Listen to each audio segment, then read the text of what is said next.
I don't know why I got so much attitude today, but I just do. Hello, family. I decided to record a very special video because there's so much going on in the media right now related to certain court trials and tribulations. I felt compelled to come and just share something that maybe I would have eventually gotten to, but let's just do it now. I am a survivor of domestic violence. And I felt like that was important for me to share. At one point in my life, it was something that I felt like my mission in life and something that I was going to do was talk about domestic violence and save women. And I do feel like that's something that I want to do, but I feel like you can do that just by living and being an example. In my first marriage, my ex was physically violent, but also emotionally, financially at some point, isolation. So there's like a power and control wheel where domestic violence is concerned. And so you can be in a domestic violence relationship and there's never physical violence. So that's one misconception that a lot of people don't know. I feel like there's a lot of misinformation out there, and it's kind of annoying because I've seen things where people are like, why doesn't she just leave? Or why didn't she leave? And stuff like that. And I experienced that a lot, even when I was going through like the process of trying to be a domestic violence speaker. It's like, well, if a man ever put his hands on me, or if a person ever put his hands on me, you know, all this other stuff. And it's like, you'd be surprised what happens when you're actually in that situation. I heard a story once where it was a mother, and this mother, they were out and about with their child. Something happened and they just like haul off and hit the child. You know, the child cries, but eventually the child lays his head on his mother's lap. What people don't realize about domestic violence and abusive situations is most of the time your abuser is also your safe space. They're also your nurturer. They're the person that you go to for support and love. It is a complete mind fuck sometimes to be in that situation, because it's like the person who is supposed to be there to guide you and to love you and nurture you is also the person who is harming you. Sometimes people automatically jump, well, I can't even believe, you know, like there's just so much attitude that come along with like talking about domestic violence. I guess I just want to like break down the myths associated with that. One of the biggest myths is that only women can be victims of domestic violence. That is a lie. Men can be victims of domestic violence as well. Because remember, it's not just about physical violence. It's about power and control. If you're in a relationship where someone is exerting that power and control over you, whether it's by using the kids, using financial power and control, emotional, whatever the case is, all of that is locked into domestic violence. So you can be in an abusive situation and not be a woman. Something else that people don't realize is that when you're trying to get out of a domestic violence situation is when it's the most dangerous. If you have a person who is trying to exert power and control over you in your life and you try to leave that situation, they see their power and control slipping away. And that's when a lot of times people get hurt really badly or get killed. I previously worked at a nonprofit organization that operated the domestic violence shelter. There are situations where people will lie to get access to the benefits. In most situations, from a legal perspective and otherwise, the default is to believe people, women mostly, but to believe them because you don't want to discourage anybody from ever speaking out. But there are some times where people will lie to get access to the service.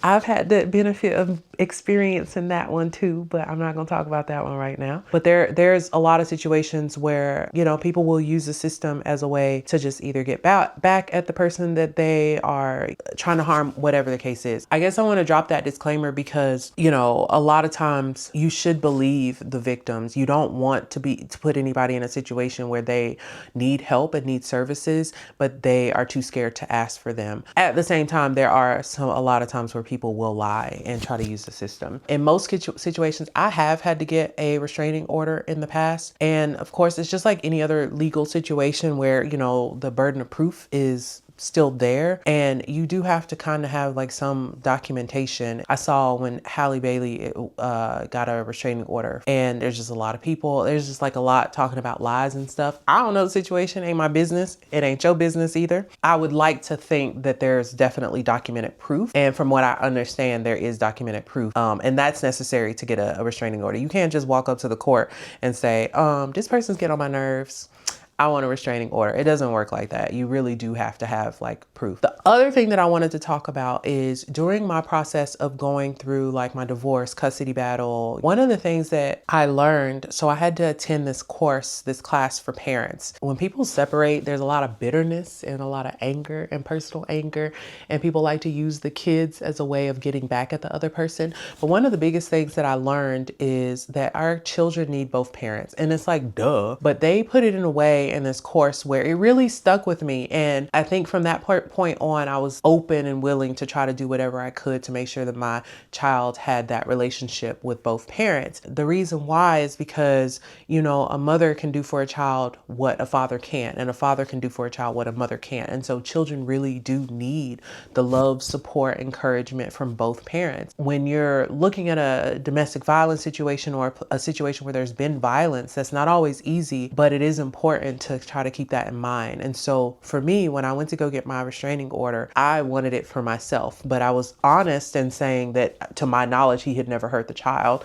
And so I didn't get the restraining order in a way where he could not see the child. I think that is important as members of society that, you know, we reserve our judgment, but we also keep in mind the fact that, you know, celebrities in television, they show us what they want us to see. We only see a little small part of what's true in reality. Like reality shows and like social media has us so confused thinking that we actually know these people. You don't know these people, but you do know some people. And that's a thing too, is you're wrapped up in all these other like court cases and things like that as a means of escaping your life. But you need to like check in on your family members. There's probably somebody that you know that is very close to you who is experiencing some of the same shit that y'all watching and absorbing on TV. You want to be a safe place to land for these people. The other thing that you have to realize about domestic violence is you cannot force someone to leave a situation until they're ready to. You want to make sure that you create an environment where someone feels comfortable coming to you and talking to you about it, but understanding that you can't snatch somebody out of the situation.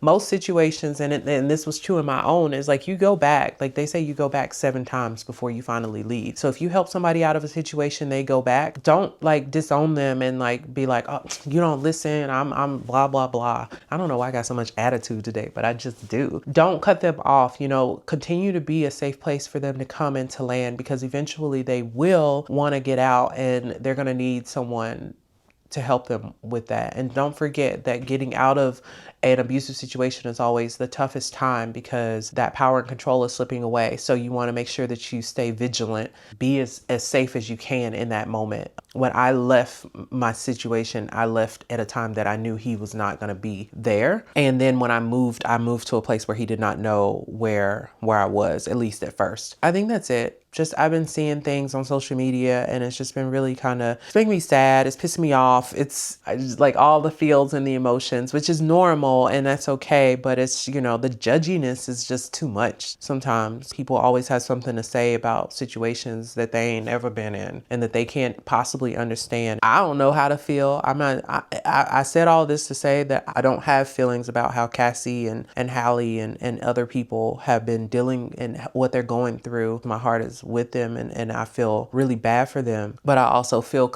bad for my cousin and them down the street, or someone else that I know who is currently in a kind of abusive situation that I really would like to help, but I cannot, because that person has to decide that that's what they want for themselves. Just pray for people. Make dua. Just pray. That's pretty much all you can do. Pray and be a safe space. That's all. I will see you all later. Bye. Thank you so much for watching. If you liked this video and this content, then please make sure you like the video, subscribe to my channel, and comment below to let me know what other topics you'd like for me to cover in the future. See you soon.